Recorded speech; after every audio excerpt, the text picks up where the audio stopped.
Well, it's 9 o'clock East African time. Good evening. I am Mboya. Welcome to Prime Edition this first day of April 2024, a day when clinical officers said that they're not fooling around.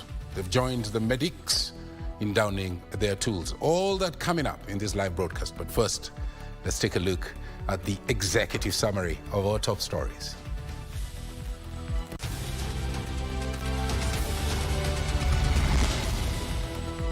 Another blow to chief administrative officers as bill seeking to legalize position shelved in Parliament.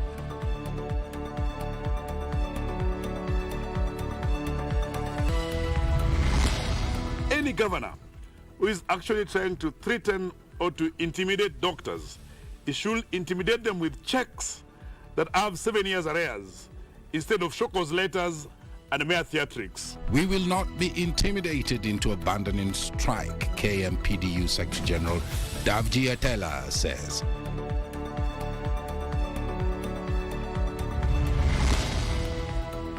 And the resilience of a mother. A widow immerses herself in menial jobs to cater for her children.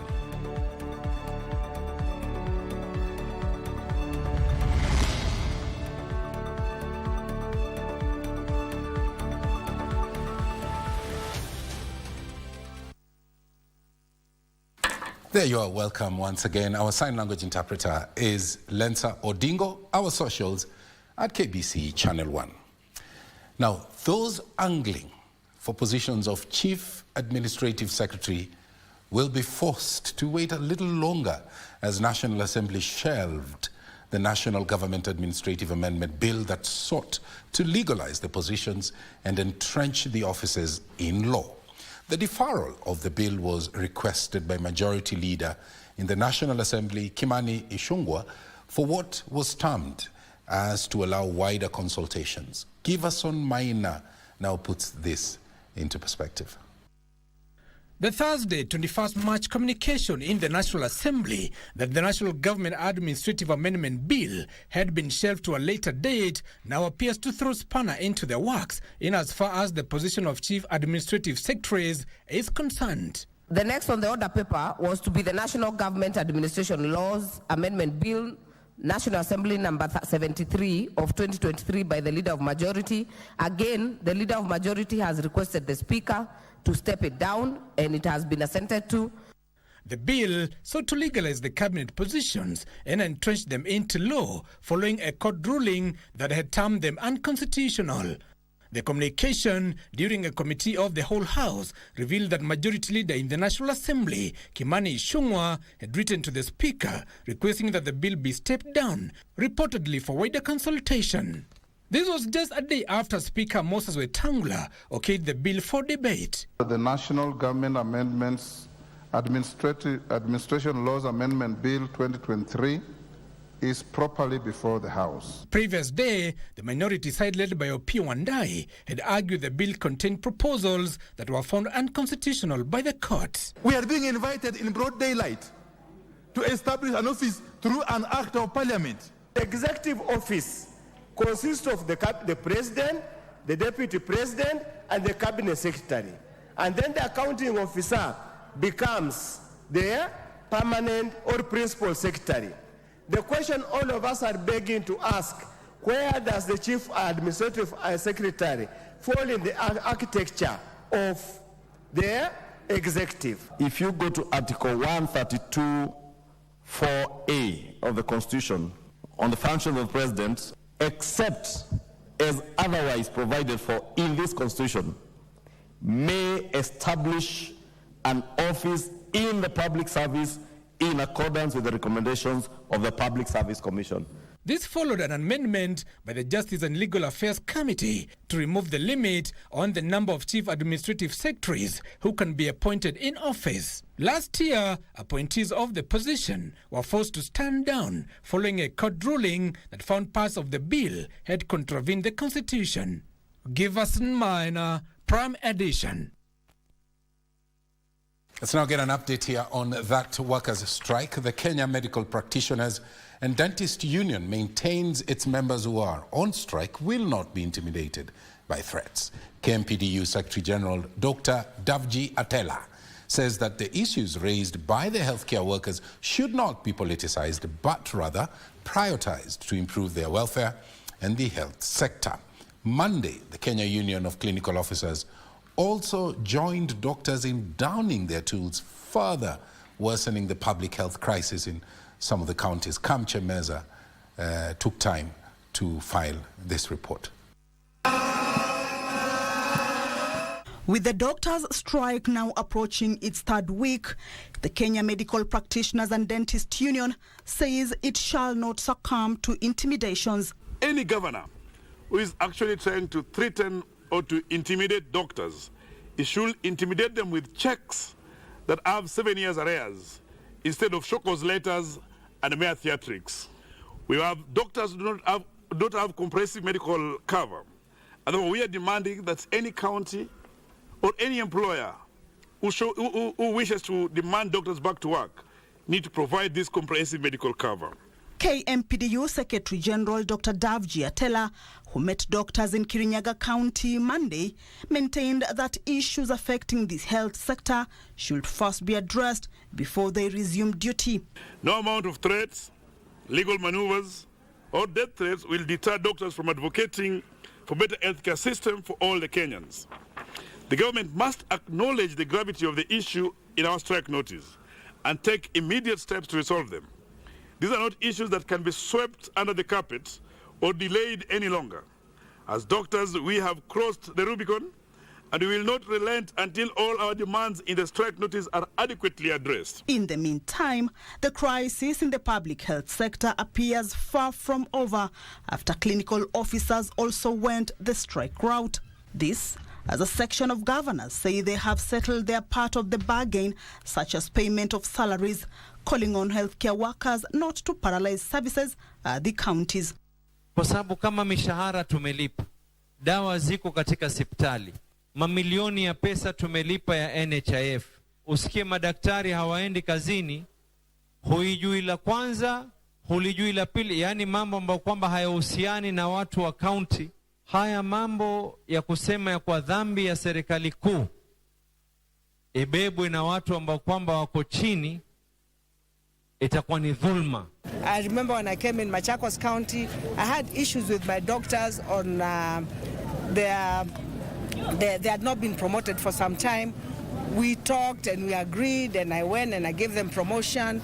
So what I can just request the national government and us is just to engage on talks, yeah, and let there be give and take. Muwe na solidarity, ama mnaunga mkono wenzenu Nairobi, ama mnafanya nini? Nikisikia mgonjwa mmoja amekufa hizi hospitali zangu kwa sababu nyinyi mmeshikiana na wale wengine, kwa sababu hamkuwa hapo, na nyinyi pia mtanilipa. However, some public health facilities are operating normally.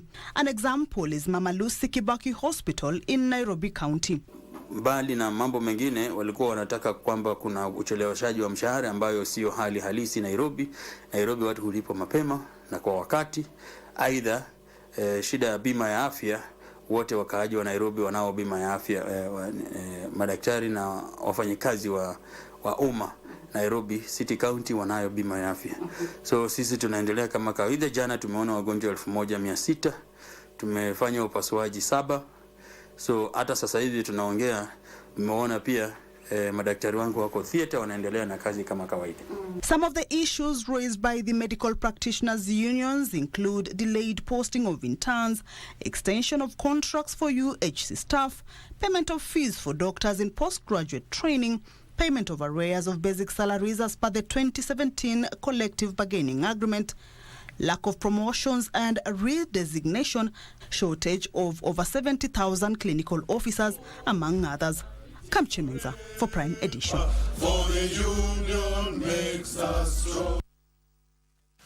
Well, as things get hotter on the healthcare sector, the Kenya Meteorological Department is warning tonight that heavy downpour is expected right across the country over the next week, and residents should therefore be prepared for potential floods. According to the weatherman, Central Highlands Western Kenya, Rift Valley, Southeast Lowlands, the coast, Northeast and Northwest regions will experience heavy rains starting Tuesday, the 2nd of April, all the way to the 8th of April. That falls on a Monday. Let's listen in. In a statement to newsrooms, the Kenya Meteorological Department, while warning of potential flooding due to heavy downpours, also says the nights will be warm with temperatures expected to surpass 25 degrees Celsius, particularly along the coast and northeastern Kenya. High temperature alerts have been issued in Turkana, Marsabit, Mandera, Wajir, Isiolo, Garissa, Tana River, Lamu, Kilifi, Mombasa and Kwale counties. The weatherman is forecasting high average daytime temperatures exceeding 30 degrees Celsius for those regions and is advising residents to stay hydrated. On the marine forecast for the next 7 days, the Kenya coast and offshore areas along the western Indian Ocean region, the weatherman predicts southeasterly to northeasterly winds over Kenya and Tanzania waters and northeasterly winds over Somalia. The sea conditions across the three countries are expected to be slight to moderate with a light to gentle breeze. Serafina Nairobi for Prime Edition.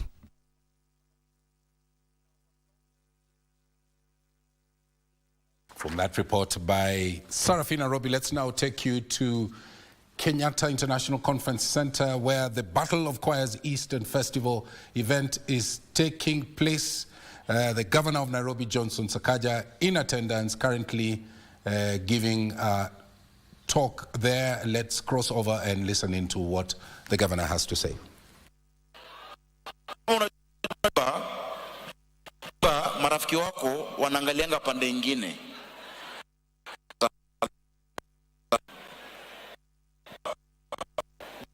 Build that culture.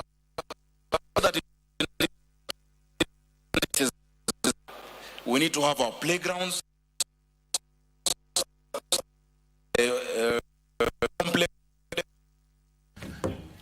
We apologize, there seems to be a little hiccup there, but the Governor of Nairobi, Johnson Sakaja, they are giving his remarks at the event there. The event, Battle of Choirs, is a program, of course, so they had to start it all over again just to accommodate the arrival of that governor that I've mentioned there. 28 choirs are competing for the finals.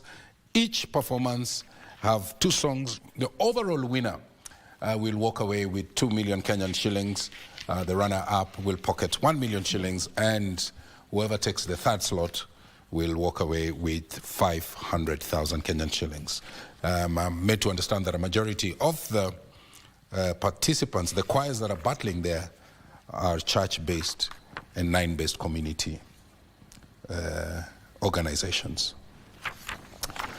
Now, that event at the Nairobi County Government, we move on to yet another issue around the talents now. Nairobi County government will ensure that every public school in the county has a green space and every constituency has a social hall to give all children an opportunity to engage in co-curricular activities and also develop their talents as a result. This is according to Nairobi County Governor Johnson Sakaja, who's also pledged to establish mobile recording studios to benefit those talented in singing.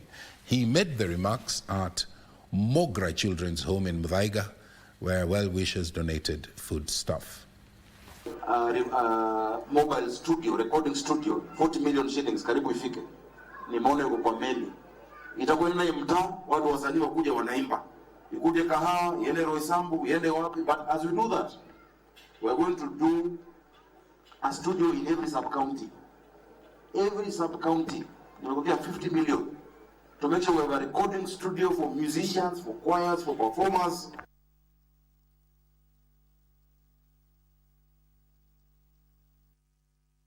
Well, that reports on growing talent here in Nairobi, Kenya, brings us to a first break on Prime Edition. Don't go away, we'll be back with much more.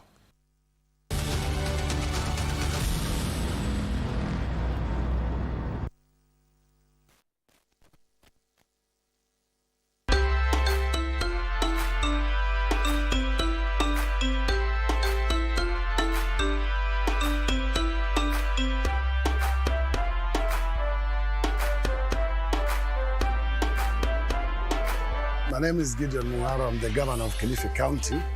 I'm at the moment at the PGA course in Kipingo, the only golf in this region. I don't know if there's anywhere else in the world where you can play golf with the wild animals and mingle together. I think it's very unique. We have a lot to offer, beautiful beaches, beautiful tourism sites, the Gede Ruins, the Hell's Kitchen in Marafa, and many other places to visit.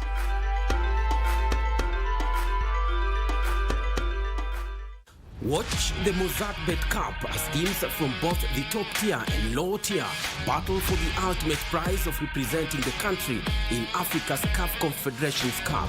Catch all the action live and exclusive on KBC Channel 1, beginning with a round of 16 matches, the quarter-final, semi-final, and the final. Mozartbet Cup, live and exclusive on KBC Channel 1, your true sports partner.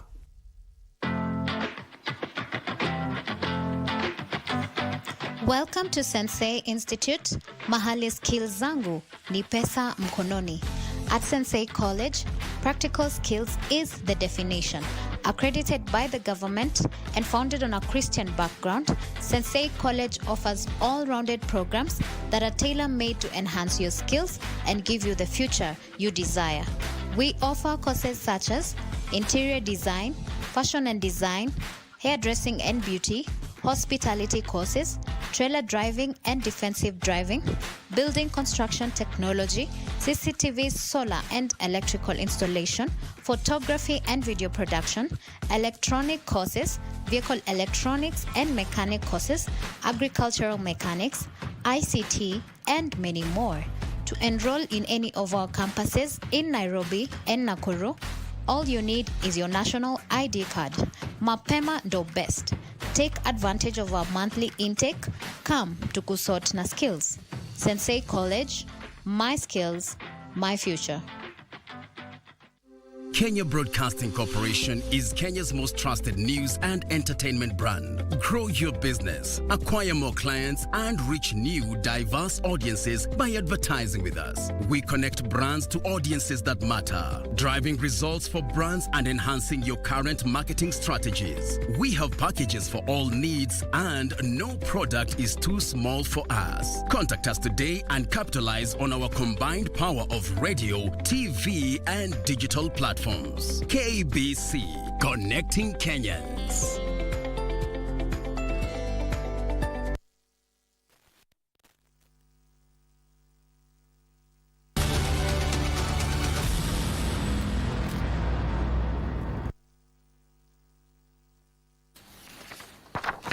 Welcome back to Prime Edition on socials at KBC Channel 1.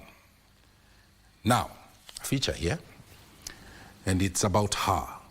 Hers is about survival and the future of her children regardless of the work available.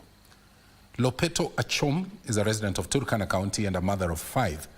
She's also an example of resilience and determination for a better tomorrow for her children. After the death of her husband in 2021, she was forced to engage in odd jobs that are often reserved for men in order to make an honest living. Lopeto works as a casual laborer at construction sites, and despite earning 500 shillings every single day, she has a daily savings plan that enables her to pay school fees and also put food on the table. Our reporter Nancy Okware caught up with her and filed the following story. Kakuma Sub-County Hospital is one of the projects undertaken by the government through the Kenya Development Response to Displacement Impacts Projects Dr. Deep in collaboration with the World Bank. At this facility, several structures that include a mortuary, a maternity and a radiology room with an X-ray have been completed. Currently, a laboratory is under construction. Men are at work to beat the deadline to have the structure up and running. One woman is making a mark here. Lopeto Achom Erupe is shaking the stereotypes and determined. Lack of the right gear for such work does not deter the 36-year-old from performing her duties with utmost precision. With every scoop using her spade, She is assured of 500 shillings at the end of the day, a job she has done since 2021. Hii kazi ya mjengo nimefanya kwa shida watoto wasome. Kwa sababu baba yao alikuwa ameaga. Sasa nikaona kwa sababu sina hata familia. Nikasema tu kiliko kukaa wacha tu nitumie nguvu ile Mungu amepatia. As a widowed mother of 5, she manages to save for school fees. Hiyo 500 hiyo kupata Joni. Hiyo 500 weka 300 kwa simu. Kila siku tu 300. Hiyo pesa kufika 2000 ama 3000 ndio natumanisha kwa hiyo kijana kwa form 4 saisi. Hiyo pesa ndio nasadia. Her attributes resonating well with the government mantra of the bottom-up trajectory. Erupe says that she has no time to rest, as when not working at the construction site, she's out for available off jobs like doing cleaning for locals in Kakuma. Yaani nachukua mtu mmoja tu kama ni custom. Unaenda tu kufulia yeye nguo, unalipa tu na pesa 200, 300. Besheni 2 kufua, hiyo ni 200. Najua kama hakuna kitu kingine unafanya, hata hiyo pesa ni mingi. Ndio nakuja kusaidia unanunua unga, unanunua mafuta para siku endelee. Normally, Turkana women engage in activities such as weaving, livestock herding and fishing for those close to the lake. But Erupe is among a few changing the narrative. Ako tu wenye alikuwa na wanaume yao wamesoesha kukalisha nyumbani kukulisha. Sasa wanaona hii kitu kama hii ni naona kazi ngumu. Lakini mimi hakuna naona kwa sababu shida iko naye. Nitawashia nani sasa? The amount of work women do in Turkana in terms of search for food is enormous. In fact, in a Turkana homestead, a man who is not married, who doesn't have a wife, is a man in trouble. As the sole breadwinner, Erupe, a mother of 5, is assured that as the day comes to an end, her family will not miss a meal and that her children will remain in school. Nancy Okware, reporting from Kakuma, Turkana County. An inspiring one there from Nancy Okware. Now, a section of clergy in Embu is urging the government and doctors' unions to embrace dialogue. Why? To end the agony patients are undergoing in public hospitals due to the ongoing doctors' strike. Elsewhere, a slaughterhouse in Migori that had been dormant since the construction 3 years ago will soon start operations. Details of this and more in our county news brief. Speaking at the opening of a new diocese of the African Independent Pentecostal Church of Kenya in Embu County, Archbishop Dr. David Njuguna regretted the suffering that the doctors' strike has subjected patients in public hospitals to and urged both the government and the unionists to resume talks aimed at resolving the grievances. Haki ya Embu County also to have as many bishops as possible, provided they have the required membership of that churches per diocese, and a membership of about 6,000 members. In Migori County, a slaughterhouse that lay dormant for 3 years after its construction at Karume in Kuria West Sub-County will soon start operating. It's stalled due to lack of constant water supply, but the County Executive Committee member for Water and Energy, Christopher Rusana, said a 3 million shilling water equipment will be installed at the slaughterhouse to resolve the matter. The equipping works cost 3 million Kenya shillings and will be complete in the next 2 weeks. Elsewhere, hundreds of vulnerable families stand up for a free medical camp organized by Tumaini Health Angels Youth Group and the People at Tumaini Jangwani organization at Bulapesa in Isiolo County. Tuliamua kuifanya Marere kwa sababu hapa kuna watoto wengi sana ambao ni watoto wetu wameathirika na mihadarati na wamesahaulika. Meanwhile, Tana River County Women Representative Amina Dika has faulted the allocation of National Government Affirmative Actions Fund, terming it unproportional to the people's needs. She said Tana River and Lamu were too vast for the 20 million and 14 million shillings allocated to them respectively. Ambao hiyo milioni 20 ndio hiyo ya ofisi na pia milioni 20 haikuji once, tunagawanya county mzima. Na ujue kama CDF iko na 183 milioni constituency moja, mama ako na milioni 20 ambao anatembea county nzima. Still at the coast, cases of early pregnancies and early marriages are reported to have decreased, according to parents from Hindi area in Lamu County. They credited this success to the cooperation between the government, organizations and the local communities. Wapo wengi sana ambao kwamba wanaweza kutoa hizi visodo. Wapo wanaume wako hapo nje, lakini ni lazima atalipia. Analipia vipi? Pengine kwa kuweza kuhakikisha, pengine wanapata, anaanza kujihusisha na mambo ambayo kwamba haifai, ngono za mapema na ambazo kwamba zinafanya kuwe na mimba za mapema. And the Narok Teachers Training College has embraced digital learning as they switch to diploma training, committing to provide teachers skilled for the competence-based curriculum CBC. Our strength is that we have learned that we progressively develop our structures. And we are also having a very motivated staff that actually train our teachers. Finally, in Mandera County, over 2,000 students in secondary schools and tertiary institutions have benefited from 47 million bursary, courtesy of Lafay NGCDF. Beneficiaries, Wahawaya, Imam ya Mosque, Muadam, NPR, na wale teachers wa madarasa. Those are the ones that we will cover under this program for this financial year for NHIF cover. For Prime Edition, I'm Alvin Kaunda. Now, he had become one of the trusted allies of President Mwai Kibaki, cementing a true friendship nurtured over a long period of time. This week on the cabinet, we focus on Njenga Karume. He served as Minister for Special Programs and at some point, that of defense as well.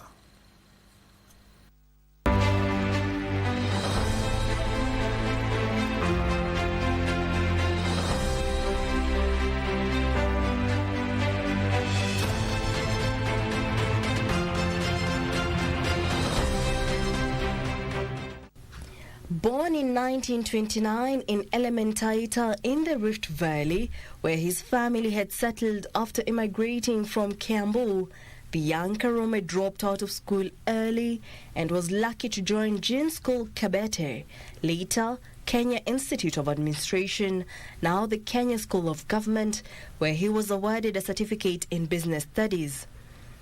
As such, he entered the business arena at an early stage selling charcoal, timber, hides and skins before venturing into liquor sales.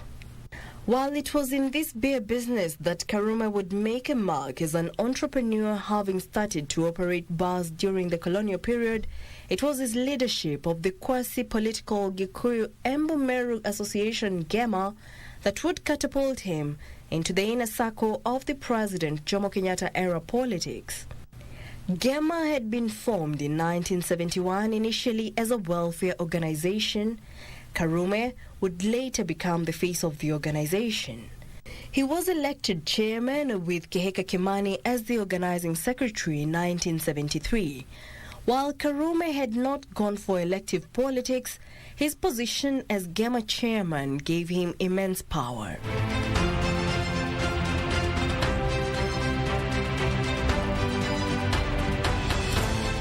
That is the reason why he became a central figure during the 1977 Change the Constitution movement. Karume joined politics in 1974 as a nominated member of parliament, and in the three subsequent elections held in 1979, 1983 and 1988, Karume vied for and won the Kiambaa constituency seat. In July 1980, at a leaders' conference at the Kenya Institute of Administration, the government decided to abolish all tribal unions in the country in the interest of peace, love and unity. Gema was proscribed, leaving Karume with no regional political platform. Karume was reluctant to join the leading opposition force Forum for the Restoration of Democracy Forward.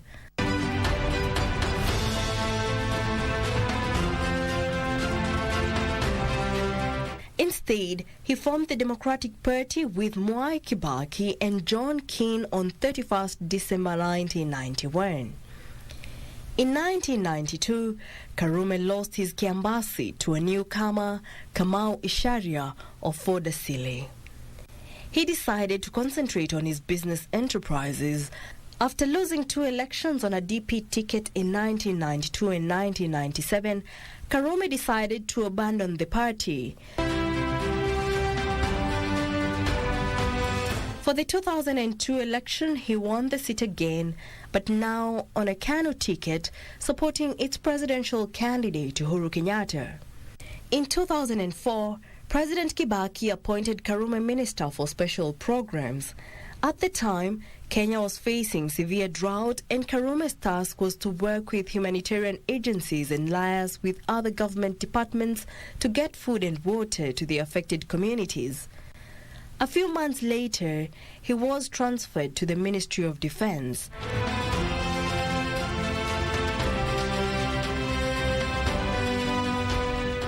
During his tenure, Karume renegotiated the training of British troops in Kenya. At the 2007 elections, he represented the PNU coalition led by President Kibaki, but lost the seat to Stanley Munga Githunguri of KANU. In 2009, he released an autobiography titled Beyond Expectations, From Charcoal to Gold. In February 2012, Karume died at a Nairobi hospital. Jackie Wambiru, The Cabinet.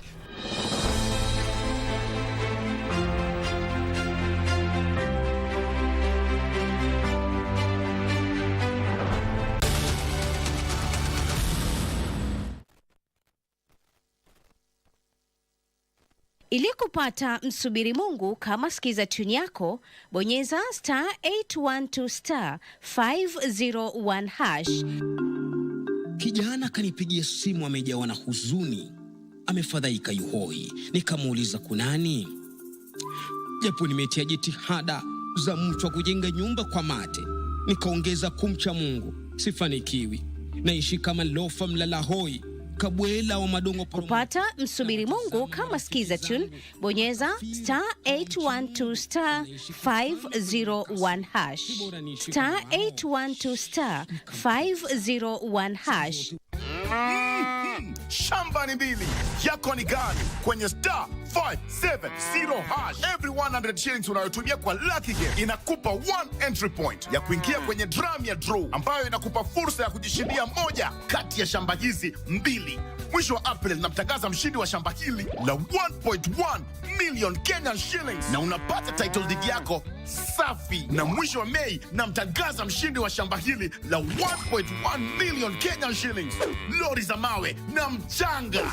Ploti ndizo hizi, dial *570#. Title deed ndio hii, vuka na shake. 他和申玉飞都在做些没有意义的事。你是申玉飞死前见的最后一个人。幸好他家有监控。我一定能找到，我一定能找到问题在哪里。核太阳是真实的存在，真实存在。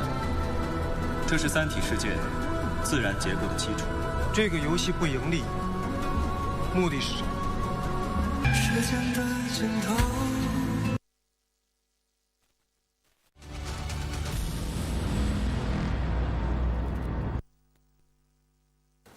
Welcome back to Prime Edition. Across the borders, Israeli military has pulled out of Al-Shifa Hospital in Gaza City after a 2-week raid that has left most of the major medical complex in ruins. The operation now intense fighting and Israeli airstrikes in nearby buildings and the surrounding areas. The IDF said that it raided the hospital because Hamas had regrouped there.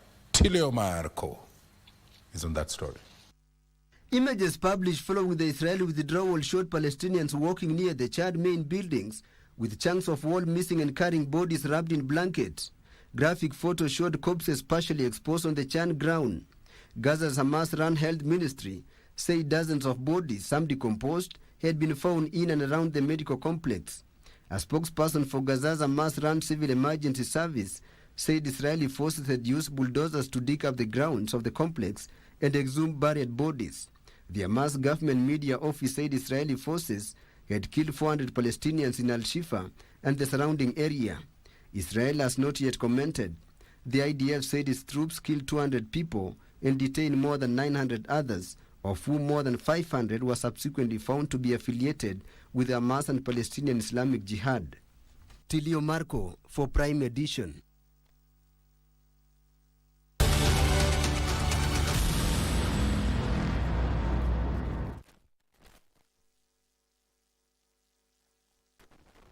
Multi-bonus. Zidisha ushindi wako hadi 1,000,000 na multi-bonus 1,000%. Kuwa mshindi. Mozart Bet.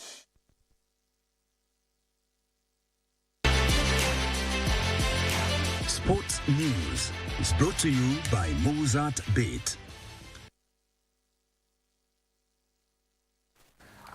Welcome to the sports segment. I'm standing in for Daniel Wahome. Team Kenya to the just concluded World Cross-Country Championships in Belgrade, Serbia arrived back home Monday in the afternoon. Kenya retained the overall title after bagging 11 medals, 6 gold, 2 silvers, and 3 bronze medals. Athletics Kenya officials, led by Jackson Tuwei, senior-most government representative, among others, converged at the Jomo Kenyatta International Airport to receive the Kenyan champions back home. Speaking at JKIA, Athletics Kenya President Jackson Tuwei hailed the Kenyan team for their stellar performance, urging other Kenyan athletes to copy the same. This is the team that we selected, and the comments I had from that particular time was that this was a good team. And indeed, they have proven that they were a good team. And that is what they have done this time round. This team to be able to give us the best Easter gift, to bring all the medals that we have seen here today, is exemplary, and we are very proud of them. Senior Vice President Paul Mutui noted that Kenya is in a good position to make a podium finish even in the coming Paralympic Games. This is one of the groups I have led, which has been very much disciplined, very determined, and ready to be told exactly how to go about what was expected of them. And that's how we got this very big success. Haikuwa rahisi, competition haikuwa rahisi. Being a defending champion, people wana expect to defend title yako is not something easy. Alafu na pia tulienda tukiwa team yenye ilikuwa strong. Muliona tulikimbia mpaka the last minute tukiwa na group ya Kenya. And a lot of pressure. For us to go and defend was not easy because every country was well prepared.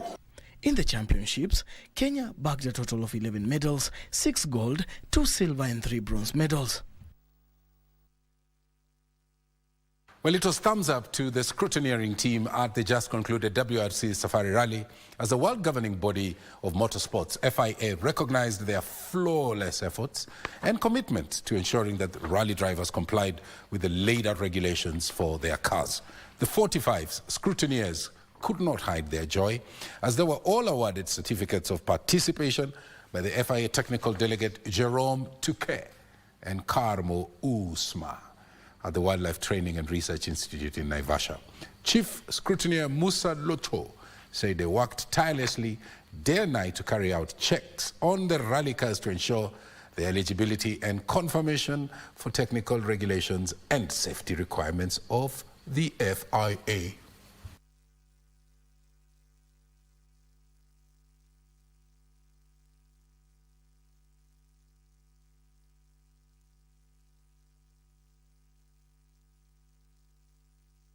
The national under-19 men and women teams have intensified their training as they continue to sharpen their skills in the elite training camps in Tarragona, Spain. The girls' coach, Jacqueline Juma, noted that her charges have shown improvement in the game, adding that such foreign exposure will improve football in the country. The under-19 team registered a 3-0 victory over Real Zaragoza of Spain days after finishing second in the 15th edition of the Costa Daurada Cup held in Salou, Spain.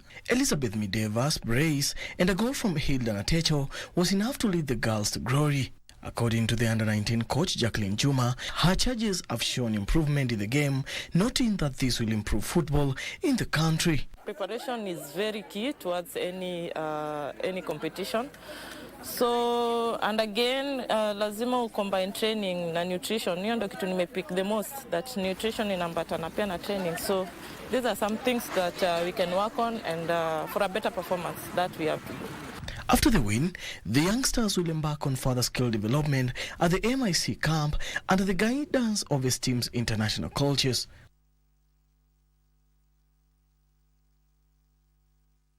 Manchester City and Arsenal handed Liverpool their advantage in the Premier League title race as they played out a bitterly disappointing goalless draw at the Etihad Stadium. Liverpool are now top of the table, 2 points clear of Arsenal and 3 ahead of City. Guardiola's onto it. Guardiola taking on Saka. Still Guardiola. He's done well, Guardiola, and he wins the corner. He takes it. Ake! Oh, it's on the line. David Raya. Now they're coming forward with Ødegaard. White. And now Kivior. Jesus. Still Jesus. Puts it wide of the post. Bernardo Silva's got it. He's got Foden nearby. He's got De Bruyne making a move. De Bruyne maybe took a defender out of the picture. Lewis, that's lovely from him. Foden, Rodri, Kovacic, hits it just beyond the post. De Bruyne's ball in. Vardiol, Haaland! Oh, he's missed it. Don't think he got anything on it. Rodri, is there going to be one final twist in the tail? There is not. Anthony Taylor blows his whistle. It's stalemate at the Etihad. Both Arsenal and City will have to make up the ground on Liverpool. And that story does it for the day sports.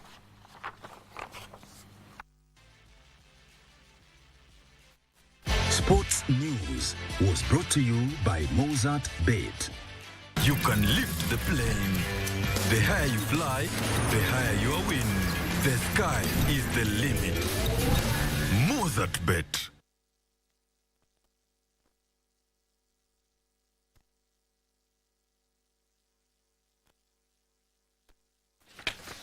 Well, that does it for Prime Edition this Monday, the 1st of April 2024. I want to thank all of you for watching. Of course, I want to thank my team, including our sign language interpreter, Les Audingo. We will be back tomorrow. My name is Mboya. Good night from Nairobi, Kenya. Bye.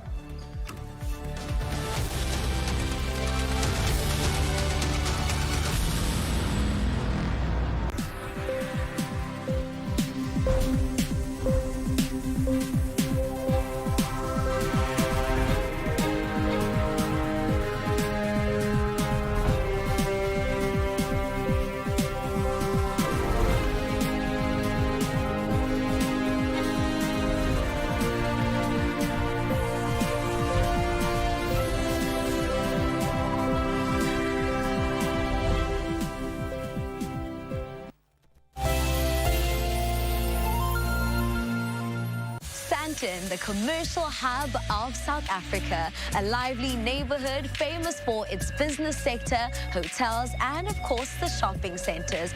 And now, adding a bit of creativity in this thriving hotspot is Artistry, a venue that positions itself as an imaginative cultural platform. But first, we learn about the beautiful art form of Imigongo in Rwanda.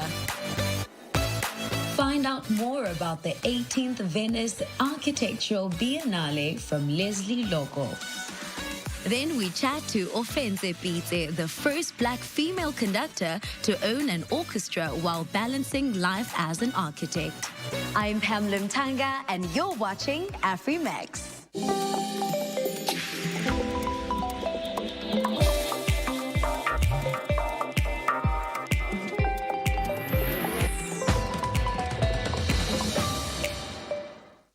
Ifedoyin Shotunde, a multidisciplinary visual artist who expresses his design philosophy through Amos Studios, which explores the themes of oddity in spaces and objects. Enjoy. Ifedoyin Shotunde's designs do challenge conventional norms by purpose. The studio is known for making like this relatively odd designs that you don't see every day, especially around here. Relatively odd but modern, right? So kind of make more minimalist forms or designs of these retro objects kind of thing. It all started with a missing chair, and the keke chair remains Ifedoyin's trademark to date. The piece is made to order, each time new, and is truly unique. I had just made a table for myself that I was quite excited about at the time.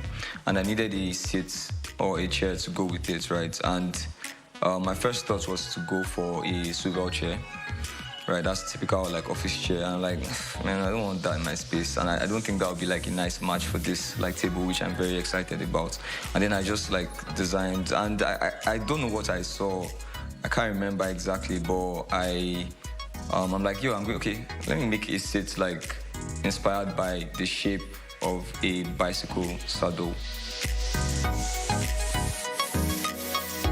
It's made out of mahogany wood.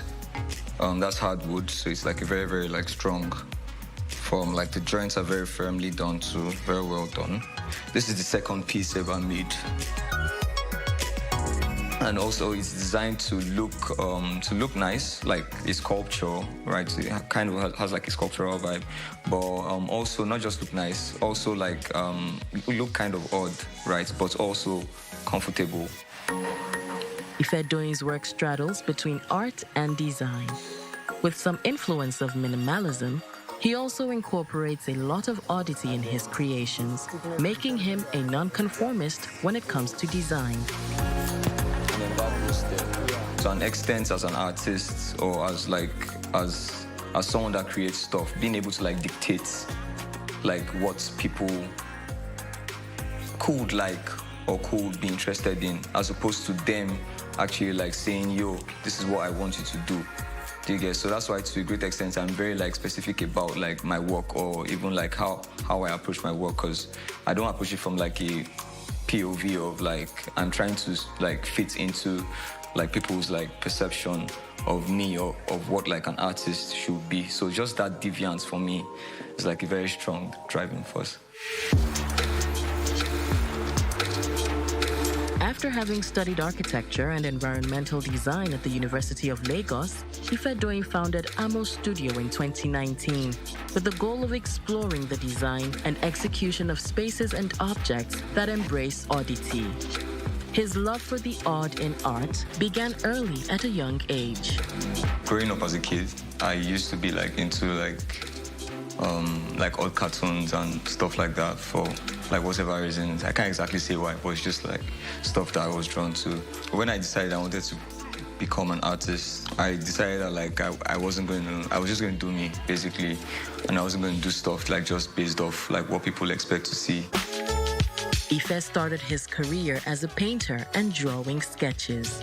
In 2019, he founded Amo Studio, which focuses mostly on creating odd furniture pieces and mini sculptures from clay. So these are made from clay.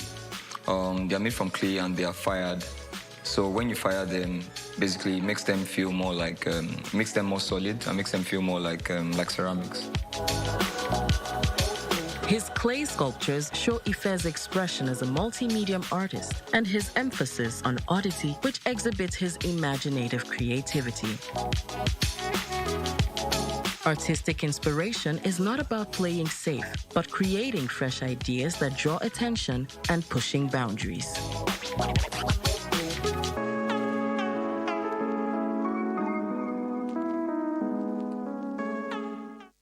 In and amongst this business hub, a popular entertainer and businessman, Jay Something is adding a bit of culture into the city with Artistry, a venue that is passionate about curating bespoke experiences, showcasing the best in cinematic, musical, and theatrical art. Jay, lovely to have you on Afrimaxx. You make me sound so cool, man. You are, because you are. Thank you. Now tell me, you are the lead singer in Mikasa and an entrepreneur in your own right. Why did you choose this particular venture? You know, Artistry is it's a cultural platform. You know, the idea behind it was to create a platform that we could celebrate, that we could showcase, that we could preserve people's stories. So this place is here to celebrate the arts and to bring people together as a community. Well, that's incredible. And which leads me to my next question. Why did you merge, in particular, cinematic, theatrical, musical, and culinary arts? As you dive into the industry, you see so many other young artists that have these massive dreams. And I think that was the inspiration, was about how do we create a platform that can be a platform from where you can come with your art and get an opportunity to showcase it in a very unique way. Obviously, from a corporate perspective, you know, it also allows itself, the venue allows itself to create a cool experience where people can host their own workshops, meetings. Love that, within yeah. the space. What made you move into the culinary scene? I'm actually just an entrepreneur, and I think one of the things that makes life interesting for me is the curiosity around our capabilities, you know. And you know what? I know you are passionate about food when I actually watch your stories with your family, when you actually come up with recipes on the spot. I love that. You know what? We're going to catch up a little bit later on, and I want to experience the space a bit more. Be at home. Imigongo is traditional Rwandan art featuring vibrant geometric patterns painted on wooden boards using natural pigment and cow dung. Yes, this is it. Did you know that cow dung can be turned into beautiful and meaningful works of art? That's exactly what the Rwandese do with the art of Imigongo. I started by selling Imigongo by sourcing them from women who are making them in Nyarubuye, then bringing them here to Kigali. I then got this idea that I can start handcrafting them as well. In 2013, I joined cooperative of Kirehe that makes Imigongo. Imigongo is an ancient Rwandese art form that has its origins in the eastern part of Rwanda. These exquisite geometric designs are a signature feature in Rwandese art. And while it may not look like it in the end, they start out as a rather unusual raw material, cow dung.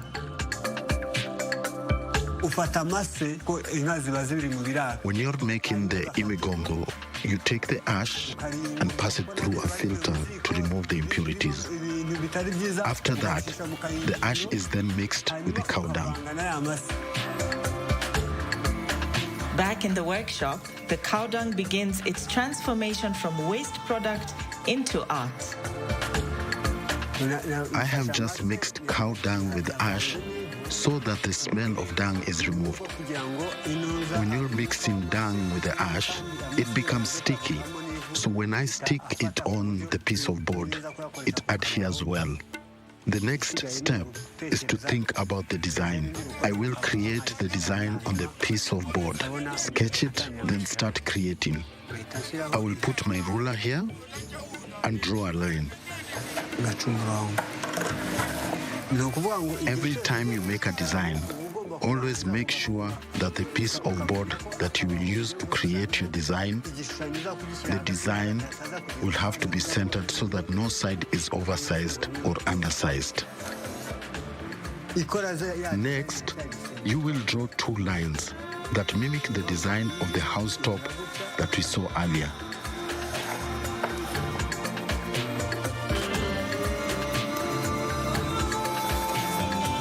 So, right now, I can start applying the cow dung that have been prepared.